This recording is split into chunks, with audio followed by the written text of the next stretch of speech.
Hello and welcome to This Day in Esoteric Political History from Radiotopia. My name is Jody Avergan. Drain the swamp is, of course, a phrase that has rung in all of our ears a lot over the last few years. This swampy mix of politicians and lobbyists and media elites that Donald Trump and others in his circles love to rail against.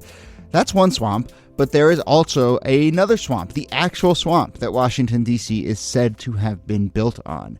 And that is where we will start today, April 1810, when President James Madison participated in a groundbreaking ceremony for the Washington Canal. The canal was a major project, and it kind of started to give a little bit of logic to the topography of the nation's capital, and that combined with a master plan for the city from architect Pierre Charles L'Enfant, it kind of helped turn this swamp into the city that we largely know today. So let's talk about D.C. Was it really built on a swamp? What does the swamp mean metaphorically and physically and topographically and more? Here to do that, as always, are Nicole Hammer of Vanderbilt and Kellie Carter-Jackson of Wellesley. Hello there. Hello, Jody. Hey there. So I went to high school in the D.C. area. I kind of largely call it home. But, you know, that sort of baseline notion like, oh, D.C. was built on a swamp. I mean, it was used to explain a lot of things, mostly, you know, the weather. But I suppose we should just ask at a very basic level, like, was D.C. built on a swamp? Yes and no. I mean, really, what it is, and I should also say I went to school in DC, and I just remember like the most humid summers you could ever live through. Kellie, what school did you go to? The only school, the best school in the whole wide world, Howard University. But yeah, I remember the summers you woke up sweating, you went to bed sweating. It was just always hot. But it's not actually, Washington, D.C. is not actually built on a swamp. It's built between, rivers. You have the Anacostia River, you have the Potomac River. And these waterways are what a lot of people saw as ideal for building a city. I mean, if you think about sort of any major city, you're thinking of like London or Paris, the idea was to have the capital put in a place where sort of like all roads or rivers would lead to this place. And Washington, D.C., so first of all, we should say that this land that it was built on was actually nice. It was firm. It was dry. Right. It was unswamp-like. The weather, of course, was very, very humid. But in many ways, it wasn't chosen for being this bustling economic capital. As most of our listeners will know, it was built as a compromise between the North and the South, and it wasn't supposed to be like the financial center. They wanted to make the political capital separate from the economic capital.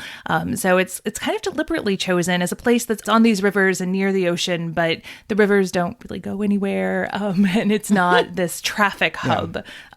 Like some other cities. And, now, all these many years later, if you actually stop and think about kind of someone telling you like, oh yeah, they built this city on a swamp, like that actually would be really, really hard to do. Like no one would actually do that, right? By definition, a swamp is like standing water. The city would have to be on like pylons or something. Yes, every cornerstone like sinks into the mountain. Right. I know, wetlands. It's not sustainable. What's that movie, Waterworld? It's not that, right? And even beyond that, I mean, I feel like the story I heard, which is clearly, I think, apocryphal, was that like it was intentionally chosen to be in really inhospitable land because that would make it harder to attack or whatever. And would mostly make it annoying for you more than like prevent attack or whatever. So I think also tell it to the British, right? Exactly.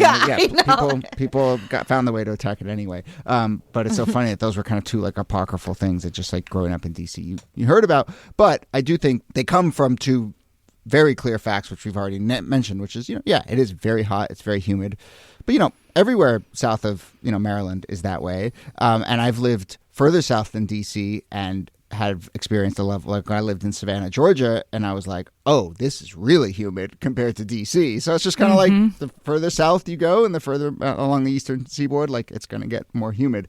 But then I do think this idea of it as a slightly unconventional choice for a location, I think, was concerted in the way that you described, Niki, of like, we want this to not be, it shouldn't be New York, it shouldn't be Philadelphia, it should be this kind of other more stately place. And one way that we were talking before we started recording, but, Kellie, you were saying when you see old pictures of Washington, D.C., it doesn't feel like it has logic to it. It just kind of feels like this, encampment. And part of that is because I think, yes, there's a river there, but, most cities are built largely around a port and an obvious sort of trading place, a confluence of rivers or easy access to the sea.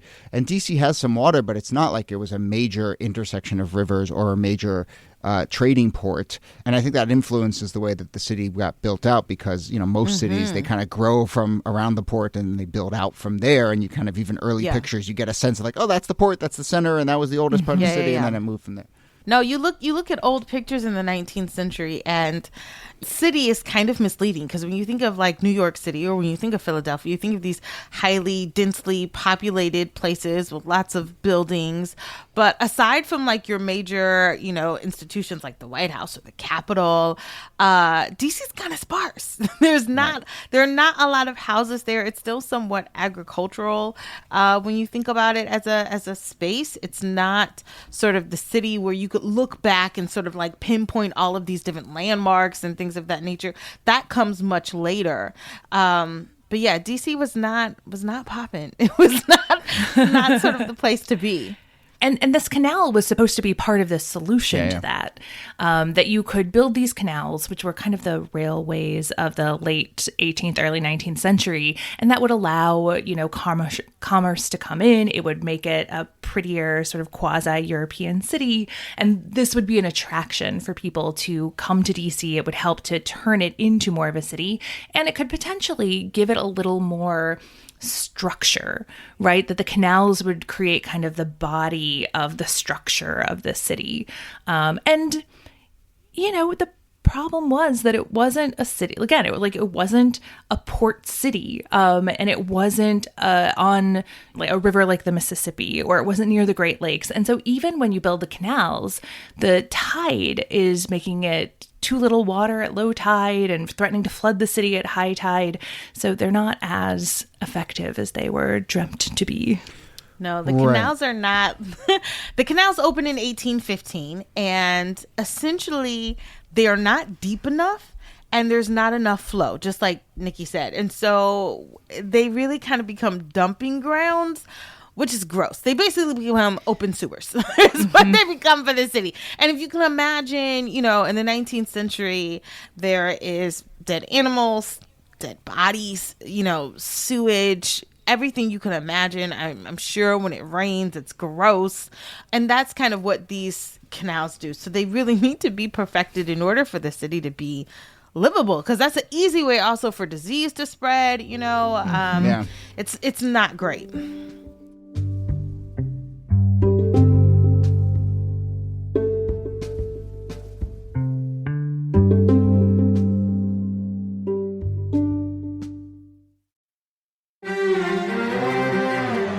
You're used to hearing my voice on the world, bringing you interviews from around the globe. And you hear me reporting environment and climate news. I'm Carolyn Beeler. And I'm Marco Werman. We're now with you hosting The World Together. More global journalism with a fresh new sound. Listen to The World on your local public radio station and wherever you find your podcasts.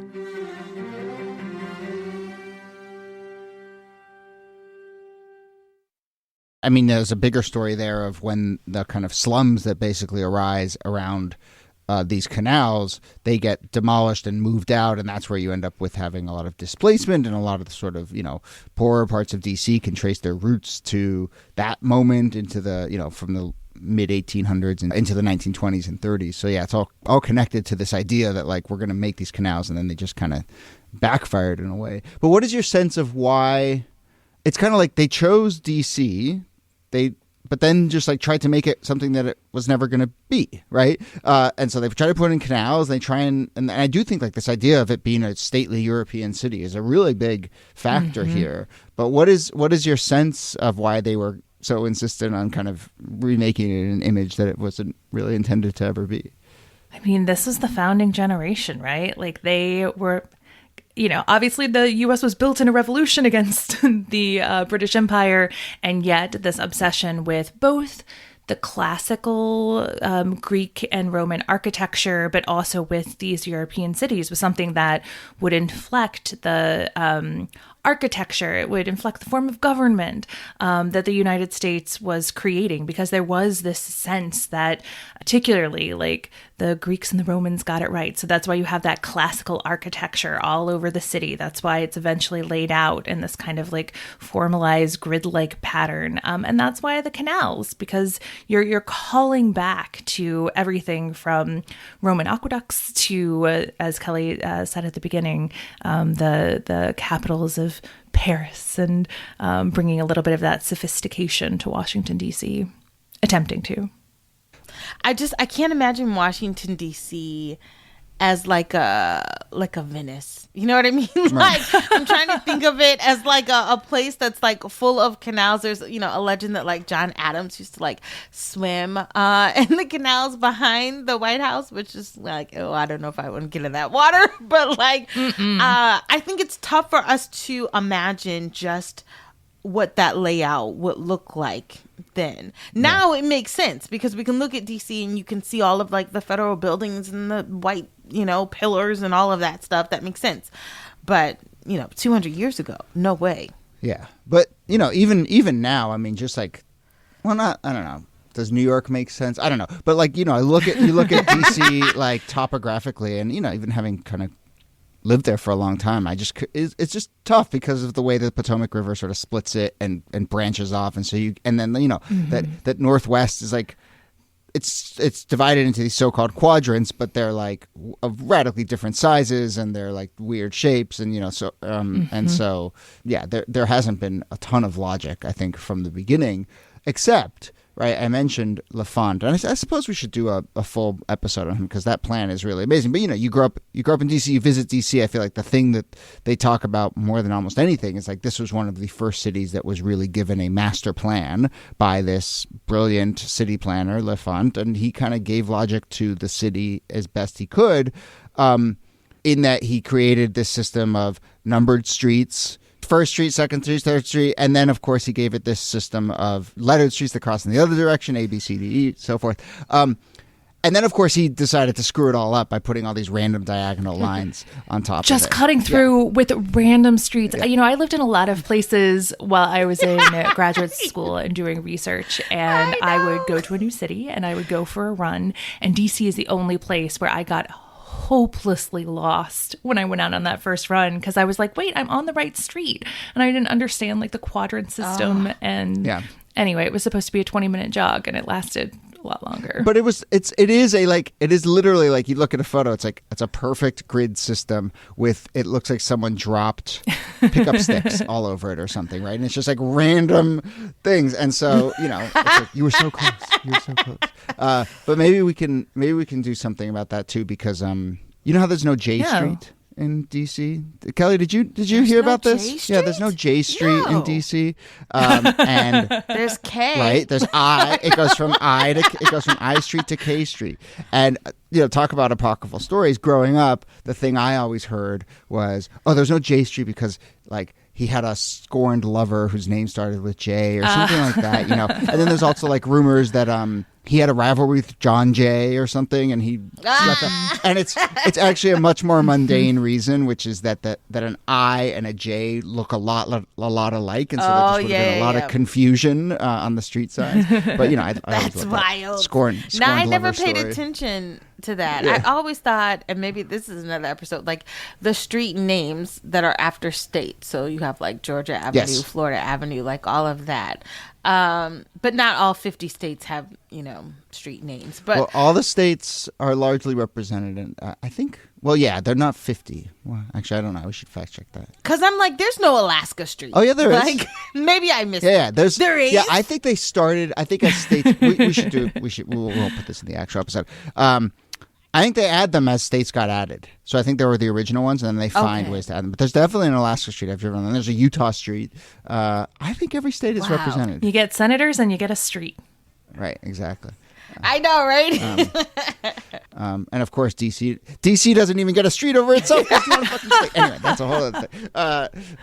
Okay, let's move a little bit away from the topography of all of this and talk a little bit about the rhetoric of the swamp, because obviously they're related, and I mentioned in the intro kind of what the swamp has come to represent.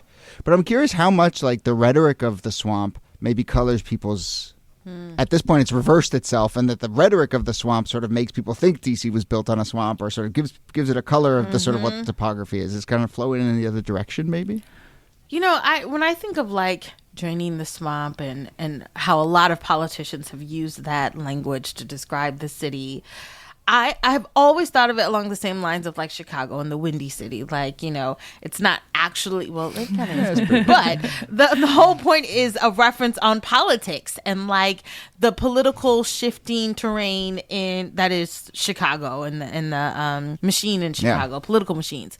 But I think the same thing in Washington, D.C., where when you think about a swamp, people think of it as sort of like, you know, either immoral, corrupt, problematic behavior. Like there's no good metaphor that goes along with the swamp. You know what I mean? People don't think of swamps as like pleasant places. And that kind of like we have descended down into the swamps of, you know, political turmoil is something that gets repeated a lot. And on both sides. Interesting. And I think it's worth noting that the phrase the swamp, or the idea of draining the swamp, becomes really popular in the 1980s. We've talked on the show before about how the 1970s was this period of real disillusionment for a lot of Americans. You know, you have Watergate, you have the Church Committee, you have all of these revelations of the wrongdoing of the American government, the Vietnam War, all of these things. And this idea that the federal government is corrupt, that politicians are irredeemable, that's something that everyone from Jimmy Carter on runs on as they attempt to run for president, that they're going to go there and they're going to drain the swamp. And it's Ronald Reagan in 1983 who starts to popularize it. And then you're going to hear it from then on out. It's a populist appeal. Well, your boy Pat Buchanan picked it up for sure. He sure did. And actually, because Pat Buchanan's a writer, he does it in a kind of clever way. He says, neither Beltway party is going to drain this swamp. It's a protected wetland. They breed in it. They spawn in it. Yeah, he really takes that metaphor really leans into couple it. clicks further than others. But, you know, Nancy Pelosi used it in the 2000s, and I'm sure she regrets, you know, maybe that's where Trump heard it from. And then obviously Trump has fully embraced it. And we'll see. I mean, you know, and then of course, fully embrace the phrase and then fully embrace the swamp, right? And I think that's part of the story of the swamp, is that it's almost impossible you mostly get sucked in, you don't actually drain it. But it has been incredibly effective, both as a casting of kind of what happens in DC, and again, in a sort of reinforcing this idea that DC was built on shaky, murky, swampy land. All right, well, let's leave it there. Those of you listening from DC, get ready. It's going to get hot sometime soon, but not that hot. Man, are cherry blossoms out now? I don't know. Can we enjoy cherry blossoms? That's my favorite. Yeah. Oh yeah, exactly. I mean, DC's great. Well, it's funny. I mean, you read most early accounts of DC, and they're not like, oh, this is this awful swampy area. They're like, this is wonderful and lush and green and gentle and so forth. And like, it largely is. You know, a couple weeks in August, it's rough, but largely it's quite nice. Anyway, we will leave it there. Nicole Hemmer, thanks to you as always. Thank you, Jody. And Kellie Carter Jackson, thanks to you. My pleasure.